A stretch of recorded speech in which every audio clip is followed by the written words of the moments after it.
I empathize with you here, and I know what this is like because I had earlier in my career a deal with an attorney go very, very sideways. And when I first met the attorney, he came through a good recommendation, he had good pedigree.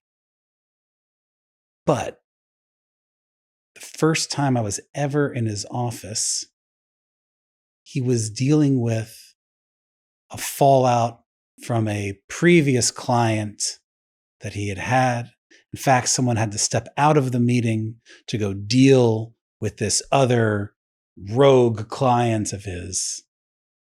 And at the time, I sort of made nothing of it. And like you, I kind of felt sorry for him that he was dealing with this issue. But it seemed like, okay, everyone has deals go bad. I didn't make too much of it.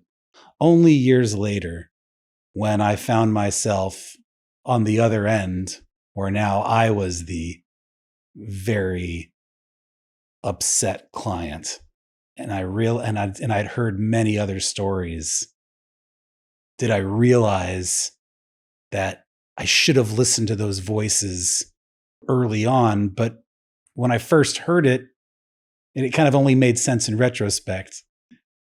Now that you look back at those first conversations, you probably like, how do you look at those now? Do you?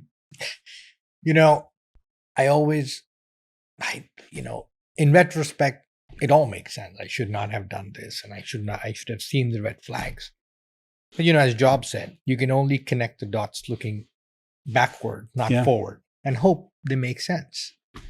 You have to rely on something that is bigger than you, that is driving this.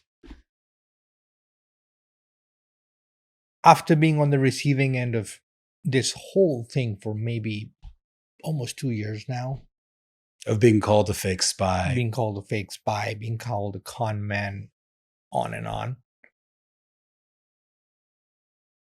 you have to just rely on that.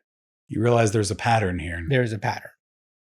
At some point, you think it's fake news, and you think it's the phony media. You go to Wikipedia and you see how they have created a page. Like, it's just crazy. And they've created a page all about your scandal that's been taken down. And it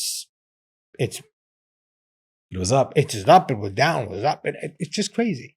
And the Wall Street Journal, which is supposed to be a very respected publication, the FT, Financial Times, which is supposed to be a very respected publication, they essentially take this story at face value. And they are now, I don't think that they are malicious. I don't think they are doing out of ill intent.